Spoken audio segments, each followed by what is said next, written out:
We met in the showroom, and I just started showing you what a marketing and sales program would look like. We drew it all out, leads, and we built out the bucket system and how to build it through it, build a marketing and sales pipeline through the production funnel. And within a couple of months, we built it out.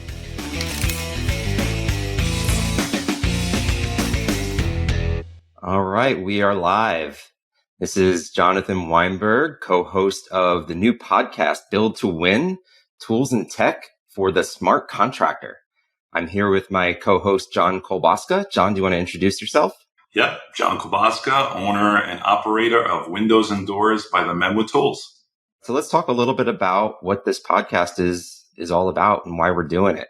So we're here to talk about how to help contractors that are in that $0 to $10 million range of their businesses in terms of total sales per year, and how to break through the various different ceilings and barriers from getting from one level to the next level. We're actually discussing a little bit about what those levels are. So we started to talk about is the first level, is it 0 to 1 million? Is it zero? Is there something a little bit less than that? Are there some barriers that we need to break through and establish some different things to get through 100K or 500K? Or is it really 0 to 1 million is pretty much the first level that you need to get to? Yeah, so you guys get to see us live on our very first podcast recording here, although there's been multiple discussions prior to this about what exactly it was that we were going to be talking about during this podcast. So we're actually going to, we decided a few weeks ago that we wanted to talk about the different levels that contractors will experience, at that $0 to $1 million range and beyond, right? The issues that they've had, the problems, the tools and tech and processes and people, the way the org chart's changed to be able to get through those glass ceilings. You're actually going to hear Jonathan and I break this down right here about what those levels, those very specific levels are going to be moving forward when we bring guests to them, right? So before we started recording, we were talking about the first level. Jonathan had said he thinks that should be 0 to 100K. Correct, Jonathan? Yeah, 0 to 100K, getting started up. Mm-hmm. And I said I think it should be 0 to 1 million. I think most contractors have the same problems up to that $1 million top line revenue. Again, we're talking about top line revenue, and we'll probably talk about. We'll be talking a lot about profitability during this too, the bottom line. But when we're talking about levels, we're talking about the top level. But I had mentioned to Jonathan that 0 to 100K level, that's probably somebody that's doing this part-time starting out. I think the difference between 0 to 100K is really to get beyond that is just making a decision to do this full-time for yourself.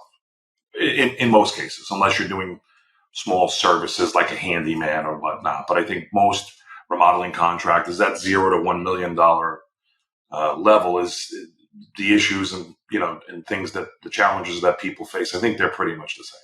Yeah, I mean, either way, we'll need to talk about how do you start getting those first few leads through the door. How do you work with them just to get something established? But yeah, so we can make the first level, that 0 to 100 million, 0 to 1 million. And we're not going getting ahead of myself. We will have some guests that jump on here with us that are doing 100 million and some beyond in the future. So, but we're going to speak to them specifically about their journey from the 0 to $10 million, revenue range, just because we believe that most of the listeners on this podcast are going to be somewhere in there. It takes a real special person to go beyond that, right? And again, right now, I'm running and operating a window and door company in New York and New Jersey, and we're going to do close to $10 million this year. So I think it's, something that I can speak to based on experience. Beyond that, I haven't done that yet. The goal is to go beyond that. And Jonathan, you own a wonderful program, CRM there for contractors called Builder Prime. So you see that in the data, correct? Yeah, absolutely. Yeah, I probably should have introduced that in the beginning, but yeah, I'm the founder and CEO of Builder Prime. It's an all-in-one business management software for home improvement contractors. We work with all kinds of specialty contractors, replacement contractors, doing anywhere from just getting started up through 100 million and more. So So we kind of see the gamut of all kinds of different businesses, working on our platform and the different things that are working and not working and how they scale and grow themselves. So yeah. But you do see the majority of your clients being in that $0 to $10 million range, correct? Yeah, the majority are probably in that kind of 2 to 5 for the most part. Mm-hmm. Yeah. Yeah. So, now that's certainly one of the levels. And to me, that's probably the most dangerous level, for a business owner, because it really forces you to do some things. But so we agree that that first level is that $0 to $1 million business, right, Jonathan? Yeah, 0 to 1 million. We'll work with that as the first level. Mm-hmm. I think that second level, at least for me and a few of the, my other colleagues in the industry, is really that $1 to $2 million level too, right? I think that's the second level, that 1 to 2. A lot of businesses get trapped in that $1 to $2 million business. Do you agree? Yeah. Okay. Yeah. I mean, you would know better than I would in that respect. Well, We'll talk about. you were We'll there talk. with me in the beginning for that journey when we were in that $1 to $2 million. Yeah, I was going to say. So we'll talk about that, Yes. but yeah, getting to that 2 million, and then I would say that I would have said like maybe 2 or 3, but yeah, we 1 to 2, and then what comes after 1 to 2? Well, we spoke about that before. That $2 to $5 million level. That's that trap that I call. That's a difficult level to break through. That most contractors get stuck in. Right. When you say breakthrough, kind of break through the 2 million to get to the 5. So there's To new break things through that the you need to. to get to the next level, that $5 million mark. Right. Mm-hmm. That did lots of contractors stuck in that 2 to 5. That's why you see it there in Build a Prime, because to get beyond that $5 million level, it really takes some changes and some processes, and really instituting a bunch of things within the business to get beyond that. Right. We can talk about that more specifically later. Right. I think that next level is that 5 to 8. Right. It's kind of like that smooth sailing for most contractors. Once you've learned to break through that 5, right? It's like, Mm-hmm. okay, 5 to 8 becomes for most, again, pretty easy. And again, this isn't set in stone. Some people might find that $6 million mark is where they really break through. But getting beyond that, right? Once you break through these levels, you find it pretty easily to generate some revenue before you hit another roadblock, right? So, like I said, I think that next level is that 5 to 8. And I see a bunch of companies grow through that pretty quickly, but then they get stuck there at that very next level. And I think the reason why we have these levels, right, is to get to that next level. Mm-hmm. There's all kinds of new things that you have to do in your business that you've never done before. Yes. There's new types of processes. There's new types of things and problems to solve within the organization. All different kinds of just new practices that you need to start to do in order to break through and get to that next level. And that's where we typically see things break down, where you need to start doing something new to break beyond that level. Mm-hmm. So I think moving forward, Jonathan, I think I have the levels written down here. Again, I'm the contractor, so I'm writing with a pen. And I know you're the tech guy, so you're typing on your computer. So people know how much different we are. We're best of friends. The first level, we call it that $0 to $1 million phase, right? That first ceiling at the $1 million mark. Mm-hmm. The second level, that $1 to $2 million, $2 million being the ceiling. The third level, that 2 to 5, with 5 being the ceiling. And again, these aren't set in stone. It could be 5.5 or 6. They'll float typically $1 million each way. That fourth level being that $5 million to $8 million glass ceiling. And the last level, which I'm currently in, which, oh boy, I'll tell you about what we're going through, that 8 to 10, right? That $10 million ceiling, and how to get beyond that. I think that will be useful for our listeners. If we can just kind of, they hear what it's like. So look, it's like anything else. When you go to these events, you talk to people in the industry, you realize that I'm not the only person that has these problems. Wow, there's others like me out there. So it feels good, right? And it could really help because you can, sometimes it's just, seeing someone else, listening to their story, it can really help put things into perspective and provide that clarity, right? That vision that you really need to push beyond. Because a lot of times we kind of hold our own selves back with our limiting beliefs, right? So we tell ourselves certain things that kind of also get us trapped at these levels, right? These ceilings. Well, you've got the sign behind you that says whether you think you can or you think you can't, you're right. Yes, it's important, right? So that sign, I hang it behind me in my home office here. It's obviously a mindset thing, right? And although I probably should have discovered it sooner, I discovered that quote at the $1 to $2 million level, and that has been the thing that has helped propel me, right? Because a lot of it is mindset, right? So we'll talk about those things moving forward too. I think what's important here is that, and you did mention I probably do most of the talking, so you're right. I did, right? Yeah. These ceilings, right? We'll call them ceilings at that 0 to 1, 1 to 2. I think it's important that our listeners understand, or at least be able to identify where they are in that level, what it's like, right? How could you identify, am I trapped at this level, right? So think of it like a glass ceiling, right? That we're trying to break through the glass, right? So what you'll find is when you're in these levels, a lot of times you'll get up to that revenue level, that 5 million, let's say in a 2 to 5, you'll get there. And then you'll have a whole bunch of problems, right? You'll do 4.85 1 year, and then it all falls apart, right? Customer complaints, salespeople giving you problems, installers you see those things, and then you bounce back down, right? You might go to 4.8. Some people go down to 3.5, and then they give up. They just say, well, you know what? That's too hard. I'm going to just stay here, right? But it's learning to identify when you're hitting that glass ceiling, you want to break through, right? So the good news is it means you're having a lot of problems at that level, right? The business is telling you you're in growth mode, you're hitting it, and you're bouncing off. So you have to figure out how to break through, get better, and get into that next level. Yeah, and we'll bring on some different guests, and maybe they're going to have some little bit different experiences in terms of where their ceilings were and what their different levels were. So it'll be interesting to hear from them as well.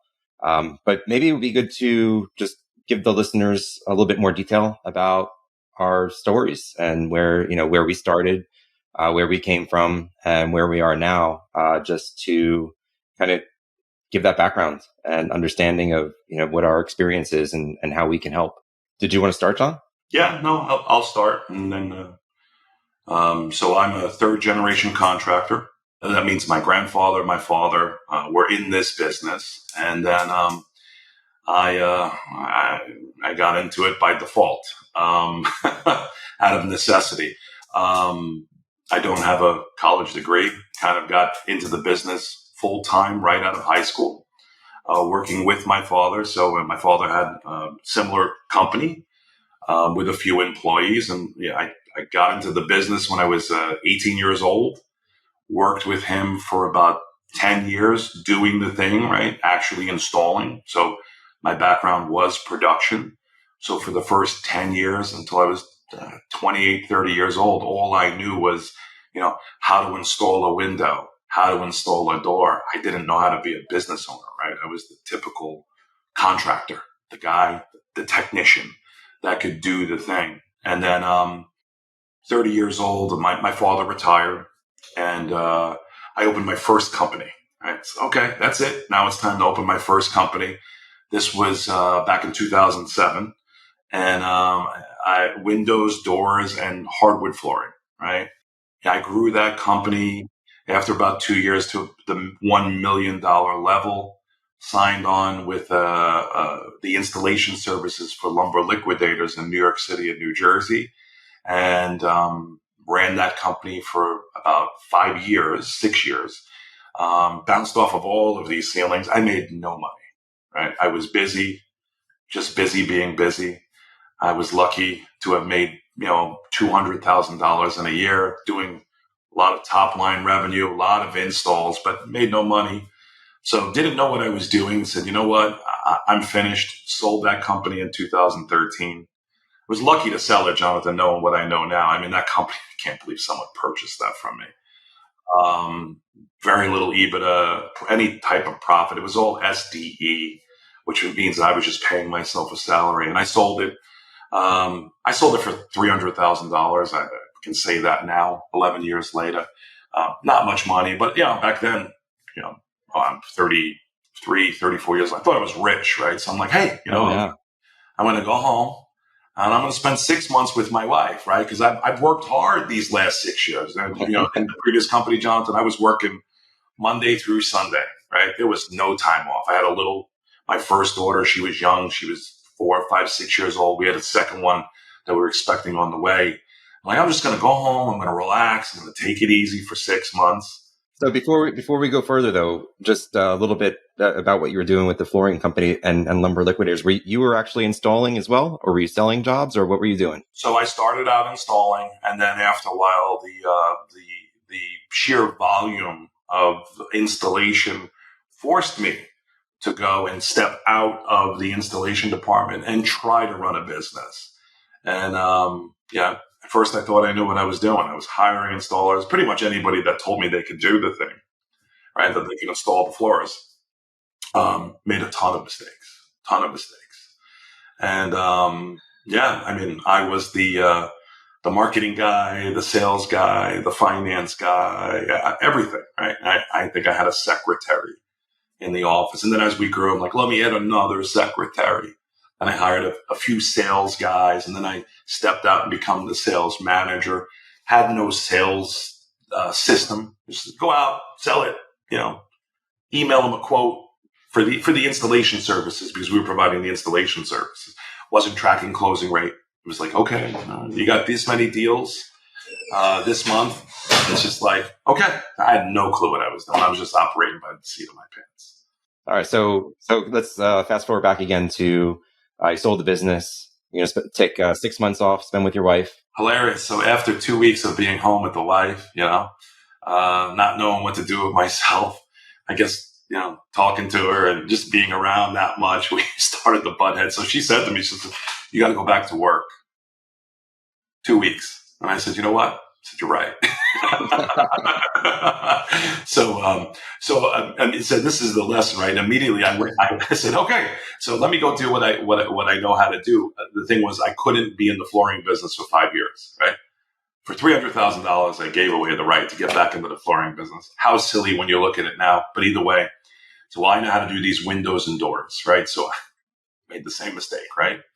I went to Lowe's, my local Home Depot, walked in there, what they had at the time, what they called the installation department, right? I walked right in, talked to the manager, hey, you need a window and door installer? Because again, I know how to do that, right? Here I am, employee number one. And they're like, yeah, because they don't pay shit, right? And they're always looking for a guy. And I walked in, they're like, here's the guy, here's all the paperwork, application. Walked in, and within 2 weeks, I was installing for Home Depot and Lowe's. And making the same mistakes that I did in the previous company. Hired a few installers. Again, went back in the field, started small, 1 crew. Then I grew to 2 crews, 3 crews. And then the same problem started happening. I'm busy, not making any money. What's going on? So, okay. It says, you know what? I'm going to go. I finally realized, well, I can't make money just by earning, just by being in the installation side of the business, right? I have to sell the materials, right? Because there's a markup there, right? I'm getting a very small piece of the pie. And if you really know what you're doing, that's typically about 10% of the total job, labor, if you know how to cost that. So I'm getting about 10% of the job. I'm picking up the crumbs. Yeah. I don't know how I came to that epiphany, but I realized, okay, let me go open up a retail store. And I opened up my first retail store in Staten Island, May 7th, 2017. Open the doors. Here I am. I'm going to get rich, right? Open the doors. Figured, hey, everybody's going to walk in, and quickly realized after about 6 months, wow, not many people walk in these doors anymore.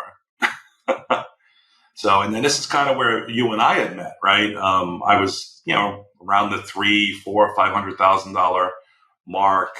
And I had asked you, what exactly it is that you do. Pick up the Right. story here, John. Well, I mean, I can go back, but this part of this part of John's story, at least, we'll focus on that part to start. We met at the local Home Improvement Contractor Association meeting that I had joined here in Staten Island. So obviously, we both live in Staten Island, New York, and I was going looking to network and maybe find some customers. So I went in for my first meeting, and they had all of us stand up and say a little bit about what they do. And as a guest for the first time, I stood up and said what I do. And I said, I don't even know what I would have said at that point. I'm pretty sure I wouldn't have said CRM or anything like that. But it was mostly focused on, creating contracts and, managing jobs. But it caught John's attention. So I think you've had quite a bit of experience with different types of software systems to help run the business, different types of CRM systems, none of which you've ever really been too happy with and satisfied with to do what you wanted to do. So I remember you calling me over. You were sitting there with somebody. We were sitting there with another guy from your team, and that you brought to the meeting, and we started to talk, and that's where we first got introduced. So a little background on that. Yes, in the previous company, the flooring company, I had tried desperately to go from a paper system, right, like a folder system, to a CRM. And this is back in 9, 10, 11, 12. And I looked at Salesforce. It was around back then, but it was super expensive, right? I couldn't afford it. So I looked at probably 10 or 15 other CRMs, and then eventually wound up settling on a company called Zoho. Do you know who they are, John? Oh yeah, for sure. But it wasn't designed for contractors, right? It did the sales and marketing side. It was built for business in general, so it did all the sales and marketing. So it did allow me to kind of track things, even though I had no clue what the hell I was doing. But I knew at least intuitively that I needed it, right? But again, here I was at the time. I have the sales and marketing system here on my computer, but no production capability. So here I am running jobs through manila folders, right? Things getting lost, chaos, big installation department. At the time I had, 10, 15 installers, 4 or 5 jobs going on every single day. It was just complete chaos. So I said to myself, I need to find a CRM that's built for contractors back in 2011, 12, 13. And there was nothing. And then when I had met you at the local association, my ears went up and I went, oh, has this guy actually built that thing? And it turned out that you hadn't. Right? You built the production side. I built the production and a little bit of the sales side. Yep. Mm-hmm. Right? And do you remember our conversation? Not really. You don't. Well, I told you about my experience, and I said, look, I'm looking for a CRM. And you kind of looked at me like, what the hell's a CRM? I really might not have known at that point in time. It was embarrassing, but I really might not have known. Well, you were building out a production piece of software, right? You did. Well, the idea at the time was it was going to be for like general contractors and like more of a design build type of focus, to help with, streamlining the contract creation and execution process, and then managing jobs. And, we had Gantt charts and project schedules and, things like that. So you had everything there already built that I knew that I needed. Right. And do you remember at the time I was with Market Sharp. Mm-hmm. And Market Sharp, again, wonderful company at this time. I think it was 2018, 19, Jonathan? I think it was 18. Yeah, probably 17, 18, something like that. Yeah. 18. They did the sales and marketing. They had a little bit of production functionality, but it wasn't nothing, right? So again, here I am in the Men with Tools, Windows and Doors by the Men with Tools, and I don't have Zoho. Now I have Market Sharp, and again I have the same problem. I have a sales and marketing system that is hard to use and hard to understand. And I'm running out installs in manila folders, right? And it's just like, I still have the same problem. And here you are. I'm like, he's got it. So we had the conversation. I said, did you build out a CRM for contractors? And you looked at me like I was crazy. I was like, oh, okay, I get it. So and then I asked you, I said, would you be open to building out a marketing and sales functionality in front of your production program? And you were like, let's do it. Yeah. I mean, at that point in time, it was, any really good feedback, if I could find somebody that was going to use the software and give feedback into how to make it better, I was all ears. Yeah. Yeah. I still am, but, wow, but especially so then. But I mean, what I think we met like a couple days later, right? We meet at my office, in the showroom, correct? Yeah. Well, honestly, I don't recall, but you might have a better memory for that. Yeah. Well, I do. We met in the showroom, and I just started showing you what a marketing and sales program would look like. We kind of drew it all out, leads, and we built out the bucket system. Remember, we spoke about the bucket system and how to build it through and build a pipeline, a marketing and sales pipeline through the production funnel. And within a couple of months, you built it out, right? Yeah, but we should probably, I think we'll get into a lot of that stuff, and I'll go through my story as well. But we should kind of get back to, what was the next step for you, right? So obviously we met. That was a big part of the story. We'll go into more of that. Yeah, big step, being able to have a CRM that you had helped build out to kind of build the business, have the three main functions, marketing, sales, and production, available to me. And that was the start of, the pivot, where we did pivot from focusing on general contractors and home builders and that type of a thing, to these specialty and replacement contractors. So it was pivotal, quite literally, because we started to make that pivot, which is, I think, what made all the difference in our business. But go ahead. Yeah. What came next after we met? We brought on the CRM. I believe we were like a $500,000 to $800,000 company. I think this was 2018. We were an $800,000 company. You had actually come and worked with me through 2019. You actually were an administrator / secretary, answering the phones, and dealing with customers and seeing how the business would operate in 2019. And we went to 1.2, correct? We grew to 1.2. Yeah. So the CRM, having a good person in there, I went from 800 to 1.2. And again, we'll go deeper into it. 2020, a COVID year, we did 1.9. 2021, we went from 1.9 to 5 million. 2022, 5.5. 2023, 6.2. And here we are this year. We're going to be somewhere between the $9 and $10 million range, just to speed it up a little bit. Yeah. Yeah. Yeah. And we parted ways, in terms of. No, go ahead. Yeah, go ahead. Sorry. I was going to say, we parted ways in terms of Men with Tools business, right as COVID hit. That's when we kind of diverted off.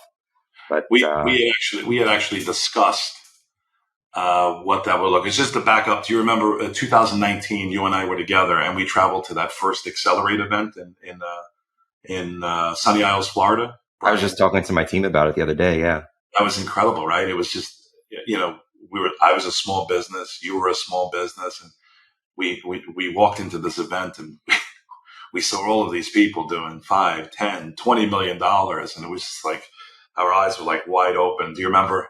After the event? That was huge. That event was, I mean, huge for the both of us. But I think there were some big takeaways and big changes that you primarily had made in the business coming back from that, which I think is really what helped to propel to those next stages. So I remember in terms of the pricing conversation and what you need to do from a pricing point of view. A big part of that was the sales presentation. I remember we, contracted with John Englis, and he built a great sales presentation, and a whole bunch of different things. It's just, and even from a mindset point of view, that really coming out of that, I think that was huge. Yeah, that's certainly what propelled me from that 1.2 to that 1.9. But it was getting out and seeing it, right? Seeing other people doing it, because they don't have there's no college, there's no school that teaches this, right? There isn't, right? So getting out, going to these events, seeing what other people are doing, listening to podcasts like this, right? These are the things that are good for contractors. It really provides that clarity, that vision, what you need, with what you need to be able to move beyond those steps. So, like you said, 2019, I did 1.2 in 18, and you know, immediately went back, raised my prices, realized, hey, you know, need to doubled my prices. Actually, I need that to be able to grow. Need that money to be able to grow the business. Contracted with John Angelis, 10-step selling process. Before that, I was doing that kind of, but like nothing documented. He gave me a presentation to be able to show customers. Really, just took it, organized it, allowed me to really work on it, and then hire other salespeople to work for me. Right. Yeah. And we went from 1.2 to 1.9, right, in 19. And then 2020, 1.9 to 5. That was really doing those things and what really helped propel me to that $5 million mark. Also, don't want to leave it out, hiring Tom, my current director of marketing in 2020, to take over the marketing for myself, really, and establish a system there. Really started putting the leads at the top of the funnel, hiring salespeople and stuff like that. I'm kind of going into the short version, but yeah, I don't want to spend a whole podcast talking about that. So yeah, there's a lot of meat to dig into there. But maybe I'll go back and I'll go back to the beginning of my story and kind of give the listeners a little bit of background there. I think I'm going to go. How did a guy that's in tech, right, computer science degree? Yeah. Right? How did you, computer programmer, right, get involved in the construction industry? Well, I will get there. A little bit of a hint, or a little bit, maybe of a foreshadowing from early on. I always, before I went to college, and even when I first started college, I wanted to be an architect. I was actually really passionate about it. I worked at an architecture company in high school, and just making basically photocopies of blueprints and folding them up and shipping them out. And I actually did a summer program up at Cornell University in Ithaca, just all about architecture. And I thought this was my calling. This is what I wanted to do. And I was doing my undergrad at SUNY Buffalo. I finished my first year in the architecture program. I got an internship I did not deserve after my first year, but it was enlightening. And it was just, without that, I'm not sure if I would have realized that, wait a minute, maybe architecture is not really right for me. I saw what it was like on a day-to-day basis. It wasn't really what I thought it was going to be. And kind of a little bit of a crisis mode that I went into. It's like, I don't know what I've known I wanted to do this for years. And now all of a sudden, I don't want to do this anymore. What am I going to do? And it was my mom that ended up pushing me into computer science. I didn't think I wanted to do that either. But it actually made sense, right? I mean, from the thing I really loved about the architecture side of things is the idea of designing functional spaces. So just functional design, which is a very similar concept in computer science as well, and building software. So I decided to give it a try, and it turned out I just loved it. Something about it just spoke to me.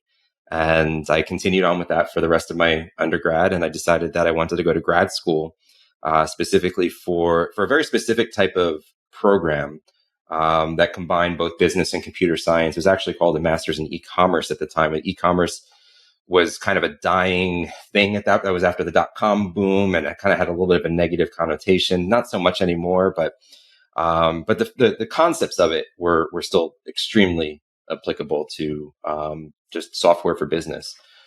So I got my master's degree there at Carnegie Mellon in Pittsburgh, and I lived there for a little while.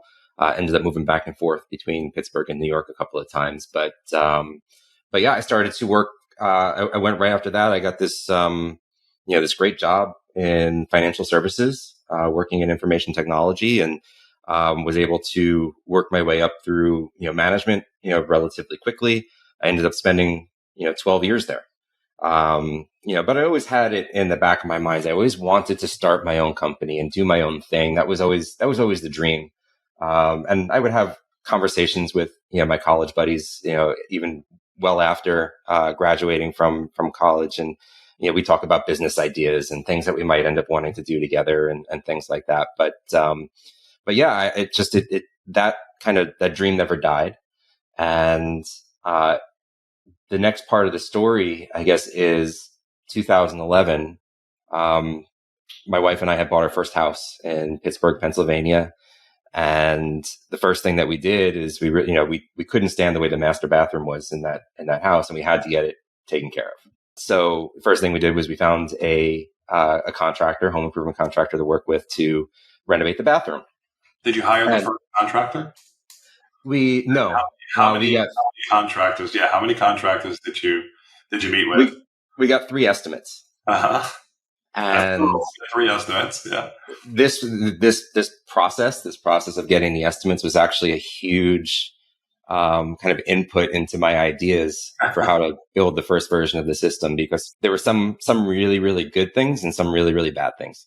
The really, really good things was we loved the one we went with was the one who made us feel comfortable with, who wasn't the cheapest, but he was the one that made us feel comfortable that we knew what to expect. We knew what we were getting and we knew what we were paying for. And we felt like it was very thorough and we felt comfortable with that. So that was the big difference. And that was something that always stuck with me as I was building out the software as well. The difference between the 3 contractors you had interviewed for the job, right? Yeah. It's like, one was, it's $20,000 and we're going to do a renovation. There's another one that was maybe $26,000, and it's like maybe a couple more little details, but not really a lot of confidence. Like, okay, but why is this more expensive than the first one? I don't really understand what's the difference. And we can get into all kinds of different things off of this in terms of sales presentations and all kinds of things.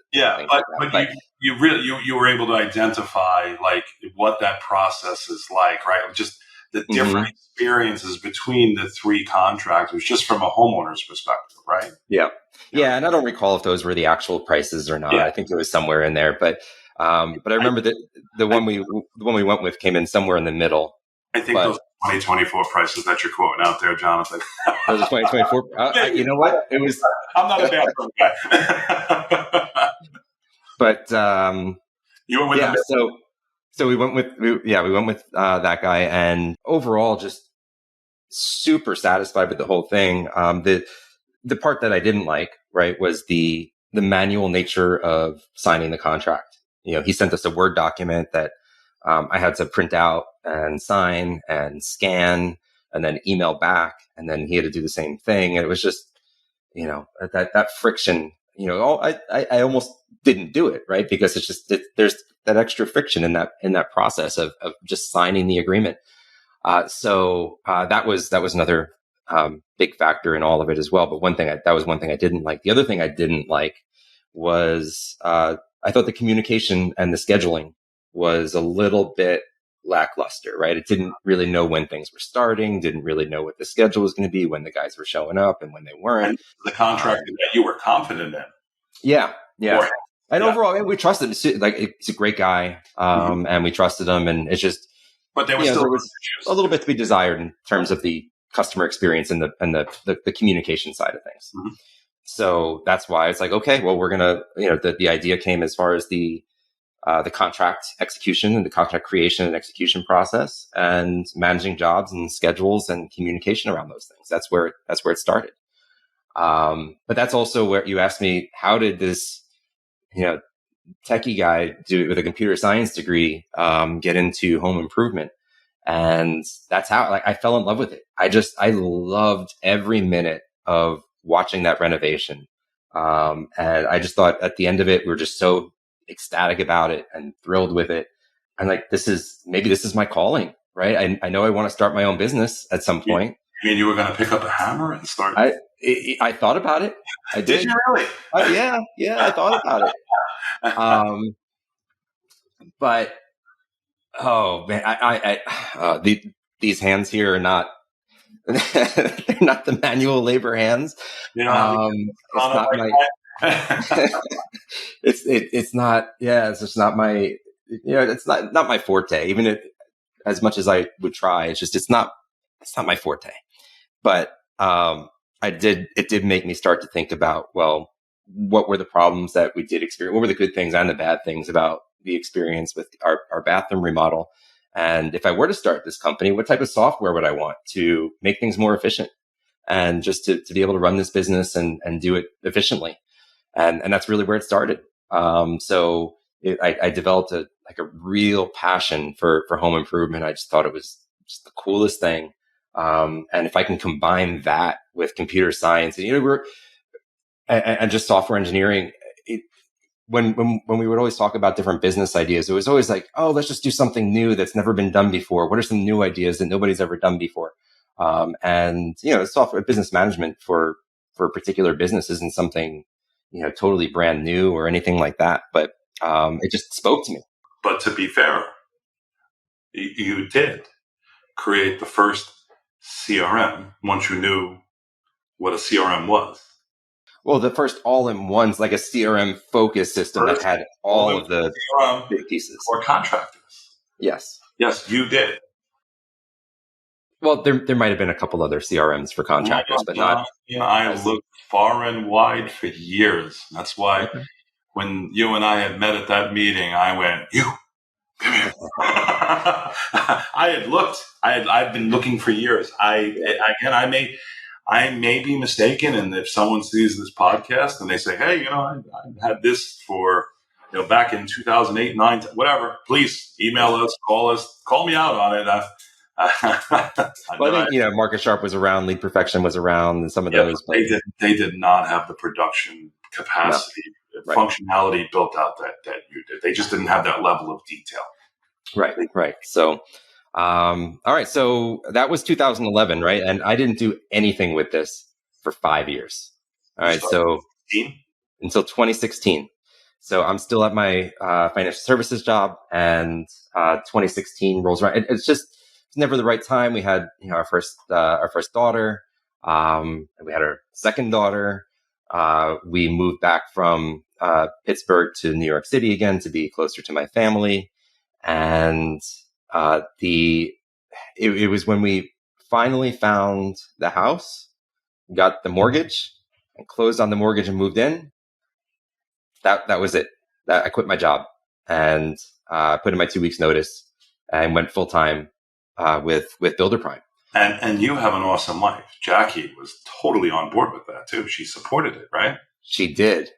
She did, yeah. I'm not sure how or why, but she's always trusted me. I wasn't going to do something too stupid from a financial perspective, or put us into too much trouble, because I'm not that risk averse. And I had a good bit of savings. I made sure that I factored that in to be able to support myself through this, because there were no customers in 2016. There was no money in 2000. I went from making pretty good money to making zero. So it was a leap.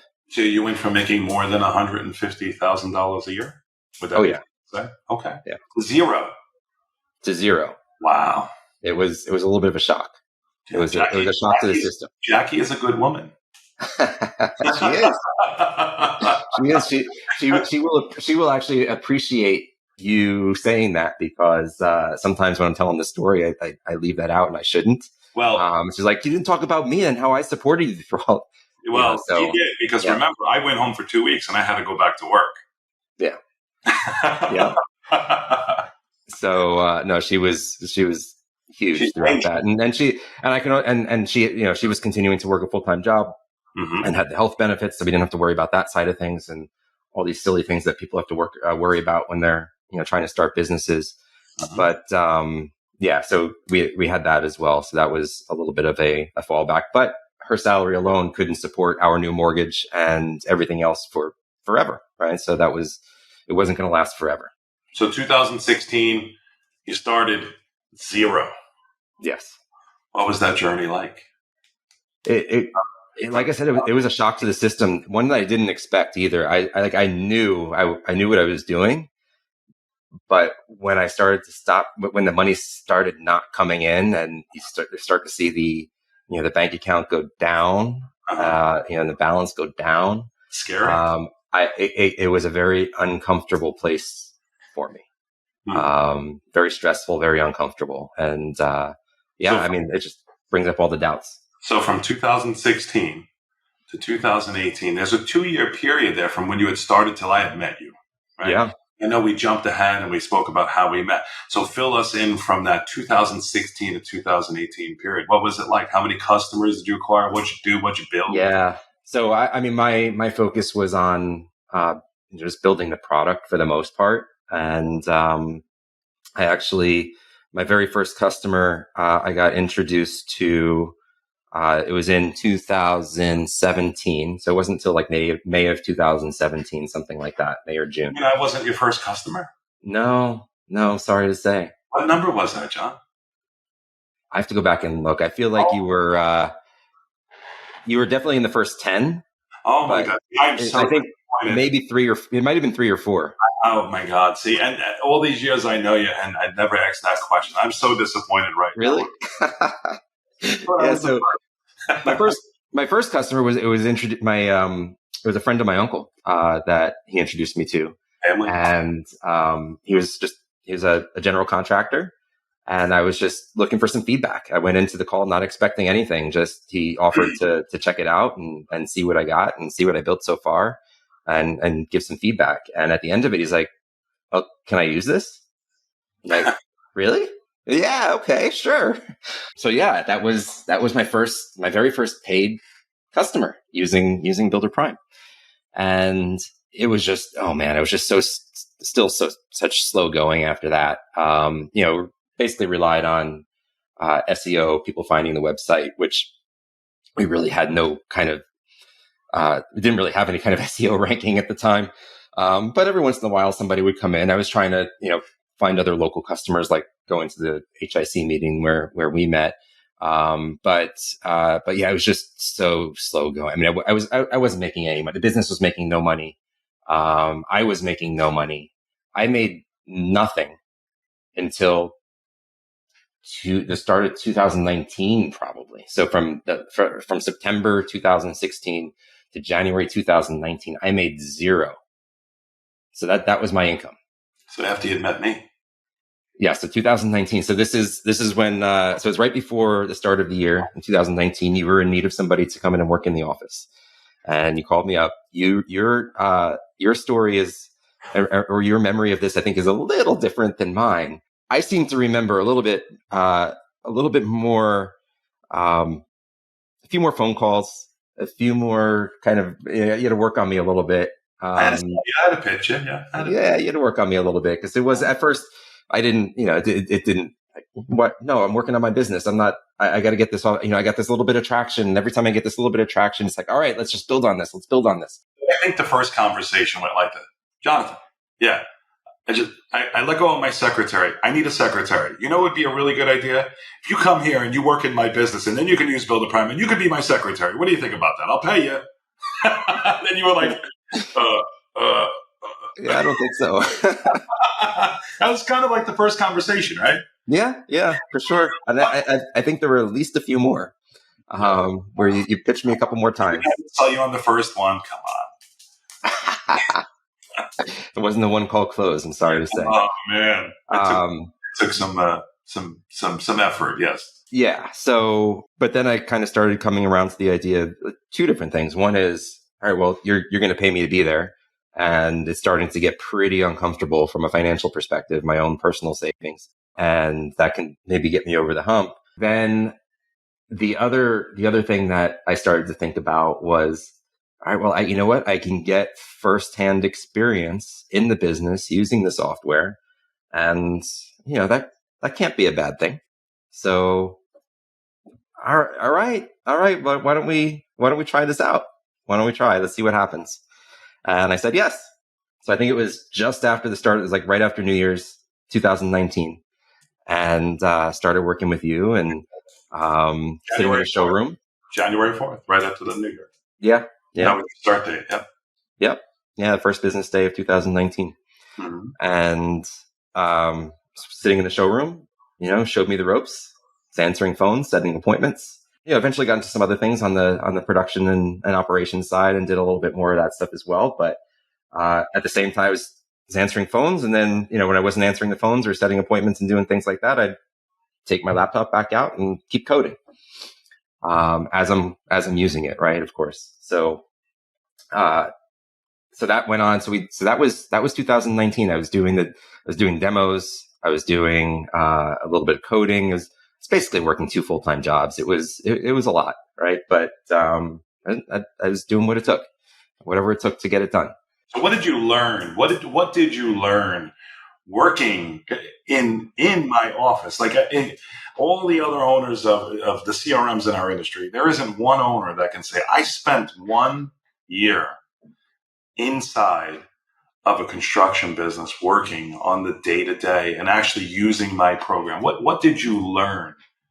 So I learned, I learned a lot of things, but probably the biggest thing that I learned was the difference between a specialty replacement contractor versus a general contractor. And they're very different from the way that the business operates. So, a general contractor or design build, it's, they don't need a ton of leads. They don't often have a ton of leads. They're not running. I mean, they may be running multiple, and this isn't a characterization of everybody, but for the most part, they're not running, too many jobs at one time with different crews. Most of them are doing a couple of dozen jobs a year at the most, and those are some of the larger guys, right? Yeah. Some of the local guys around here are doing 8 to 20 jobs a year, right?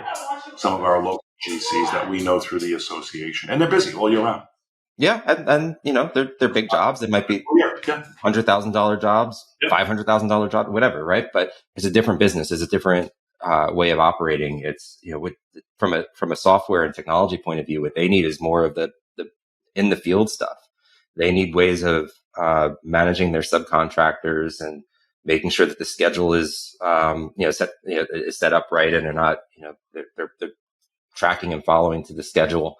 They need that communication across the different teams and just to make sure that everything stays on track. They don't need a whole lot in terms of the sales and marketing from a technology point of view because they don't have a lot of leads and they don't have a lot of, they're not going out every day on a new estimate. They don't need a lot of leads, right? They're probably not spending much on marketing. These are the guys. And again, not all, but these are the guys that do wonderful work. Beautiful projects. They get in these are the artisans of our industry, right? It's what I originally fell in love with. Right. Like these are the guys, you see the photos in the magazines, right? These are the guys that work hard, that are true craftsmen, right? But, they do 10, 12, 15 projects a year. They don't spend a lot of money in advertising. Their work is so beautiful that they just really more or less relying on word of mouth, repeat business, referred business. That's what they need to keep their pipeline full, right? Whereas a replacement contractor needs what? A guy like myself, what do we need? You need to track leads, and you need to constantly have that pipeline full and moving. Yeah, somebody, I believe Brian Kaskavalsian or Brian Elias maybe said, we're in the new business, right? Meaning that, I believe it was Brian Elias, meaning every single day it starts all over, right? You're doing these 1-2 day quick turn projects, 4 or 5 installs a day. You got to have 1,000 of them a year, 1,000, 500 to 1,000 of them every single year. How many leads do you need? Yeah, a lot. It's a lot of leads, right? Yeah. So you learn that by being in my business. Yeah, and that's an interesting challenge from a technology point of view because to do that manually is really difficult. So you need systems and you need automations and you need those kinds of systematized processes to be able to do that effectively and to scale. Unless you're hiring lots of people to manage it on paper or some more manual system. But yeah, so 2019, that's the biggest thing, right? I'm working with you. I'm learning all about those things and those differences. And like I said before, it's pivotal because literally we did pivot. Like I pivoted the business. Like, okay, we're not focusing on general contractors and design build companies anymore. We're just, and there were also a couple of, bigger incumbents in that space that it was going to be a little bit tough to reach kind of feature parity with those. So it kind of made sense anyway from that perspective, to go in this little bit of a different direction. So make that pivot and traction starts to pick up a little bit. We're getting a few more customers. Things are looking up, a little bit at least. Enough that I decided to apply for a startup accelerator program, called Tiny Seed. And that was also in 2000. I clicked the button and I did it the very last second. I almost didn't do it. I had done it the year before. I didn't get in. I didn't get accepted. And I'm like, I'm not going to do this. But at the very last minute, right before the deadline, I submitted the application. And this time around, I got in, right? I think it was just a matter of having a few more customers and having a little bit more traction than where I was the year before. But yeah, so I got in. And that program started in May of 2020, right? Just as COVID had just set in, yeah, it was wild, But all through 2019, you saw that chart, that revenue chart, started going in the right direction. You took on this seed, right? The seed investment, right? Yep, yeah. So it's a small capital investment, and in exchange for a small portion of equity in the company. And it was a year-long program that provided lots of mentorship and education and community and all kinds of things like that.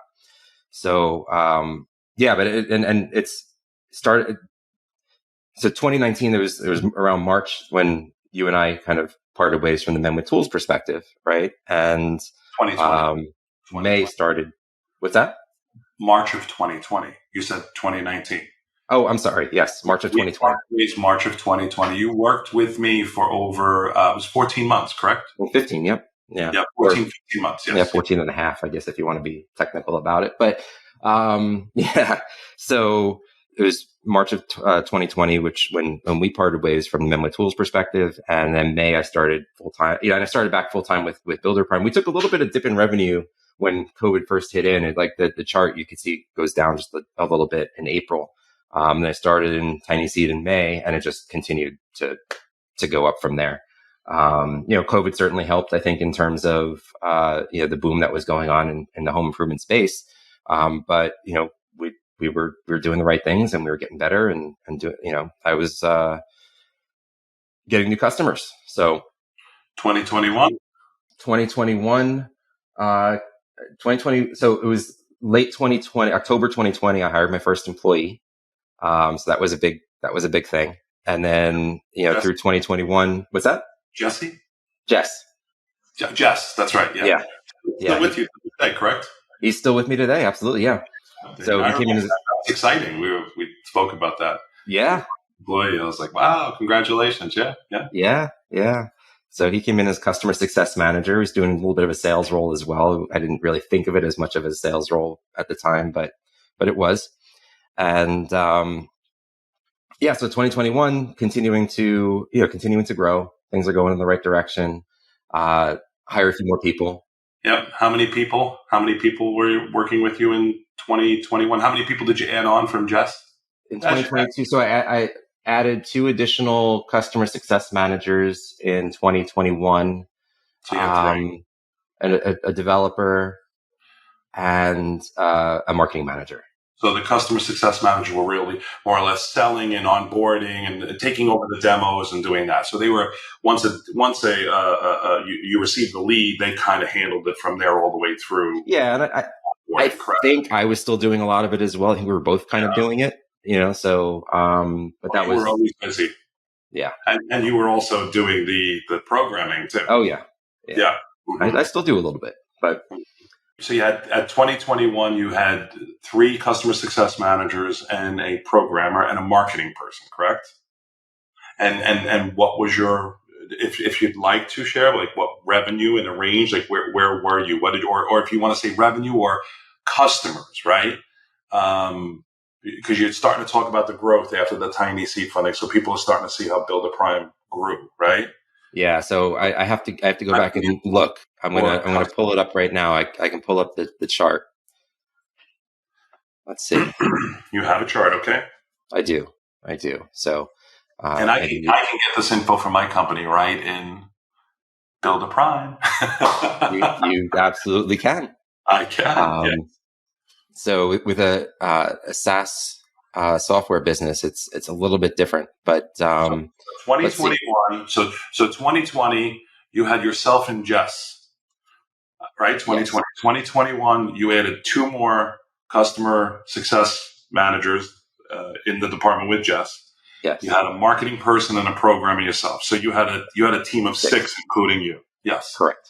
How many customers did you end the year with in 2021? So I want you to break this down because the growth, the acceleration of growth from here on is very impressive. Go ahead. Yeah. So let's see. So October of 2020, when Jess came on board. Customers.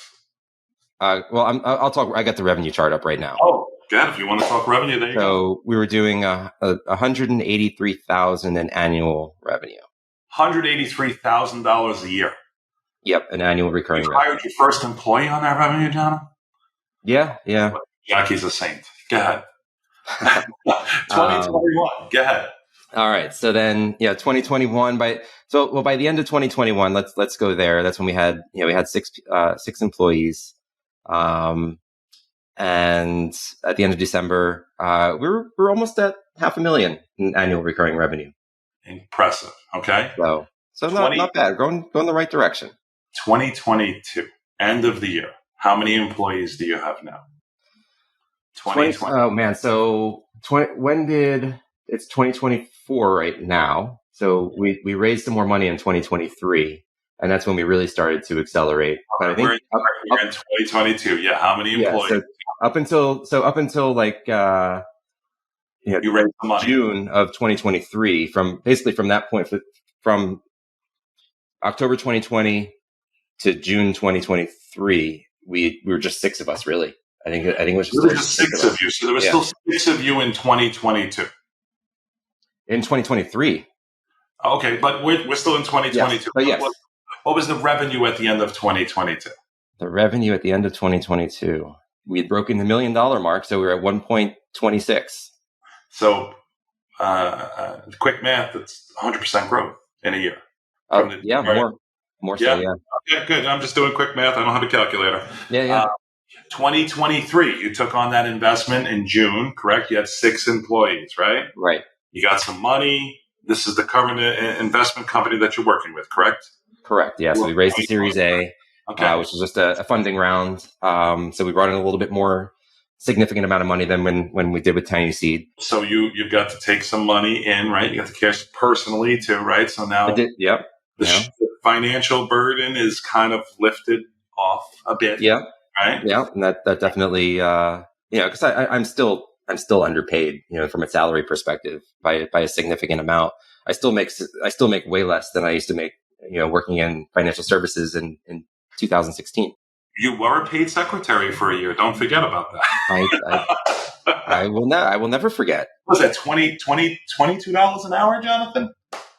I don't know. I think it was $60,000 a year or something like that. Well, okay, then it was a bit more. But you know what?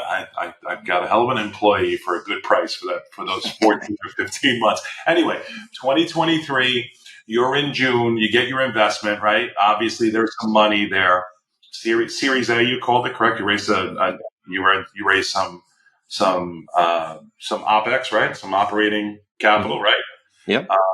It's called OpEx, I believe. I'm not. You've done it. I haven't. You raised some operating capital, correct? Yeah. Now, company wants you to spend some money, right? They're like, here's that money. That's the point. Yes. That's the point. The point is to accelerate, right? We're going to spend a little bit sooner than we would have otherwise, or maybe even a lot sooner, and we're going to accelerate. Let's rebuild that org chart, right? Let's start hiring people in key positions and let's accelerate this business, correct? Absolutely. Okay, so June 2023 to the end of last year, okay, you started with 6 employees when you took the investment. Where did you end last year? We were mid-20s, so 25-ish, something like that at the end of last year. So you added on about 20 new employees, right? And you went from $1 million in revenue to what did you end the year with last year? All right, so let's see. The end of 2023 was just a shade under 2.5 million. Very nice. So 150% growth? Technically, I guess it was 92%. Looks like it was 92% overall. 92%? $1 million to 2.5?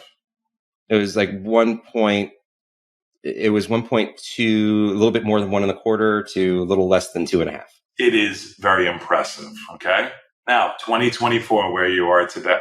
Right now, we're sitting at right about 3.75 million. We're in June. We're in June.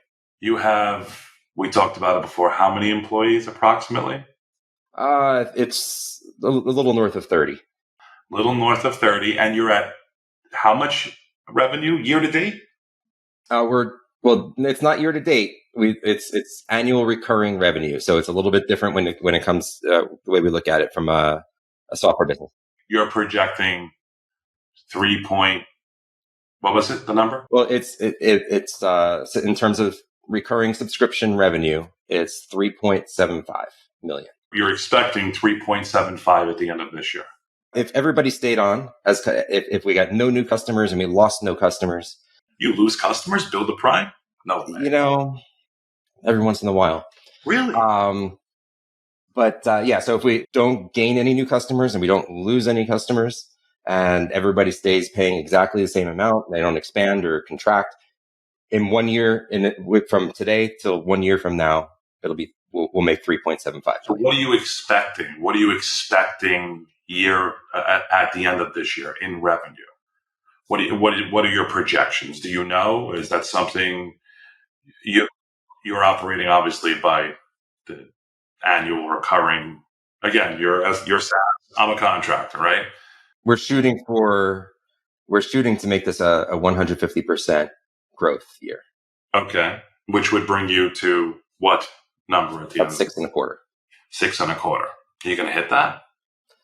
We're working on it. Mm-hmm. Working on it. Yeah. That's very impressive, Jonathan. Well, very impressive. Very impressive. What you have done is equally as impressive, if not more so. So thank you. Yeah. But that's why you and I are friends. I respect you tremendously.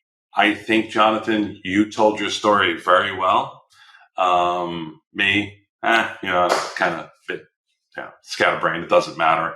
But at least I think our guests kind of know our backgrounds right now. We can go into it, obviously, in more detail in other episodes. I'm sure they'll get to. I'm sure they'll get to know us a bit more, and along with our guests, our listeners kind of understand your background and my background. I think we've established these levels, these ceilings at the $0 to $1 million mark, the $1 to $2 million mark, right? 2 to 5, the 5 to 8, and the 8 to 10. I think that's going to be what we're going to be talking. These levels are going to be what we're talking to our guests about moving forward. Absolutely. Yeah. Do you have anything else here? I think we're about. No, I think part of it is also, I think you've got a lot of really great things to tell about how you did it. So, I think you can play the guest as well as anybody as we go as well. So I'm really looking forward to digging more into your story too. So the next episode will be my story through the levels, the 0 through 1. I think episode number 2 will be that. Yeah. We bring on some guests. Fair enough. Yeah. Sounds awesome. All right. So I'd like to thank all of our listeners for jumping on board and listening to our very first podcast, right? Again, we're new. This is new to us. But ultimately, Jonathan and I, we're here to help you break through these ceilings, right? And follow us along on our journey too, because we're actively going through the process ourselves. So, like I said, thank you for joining us today, Jonathan. Thank you. Thank you, John. And we'll see you on the next episode. Bye, everybody.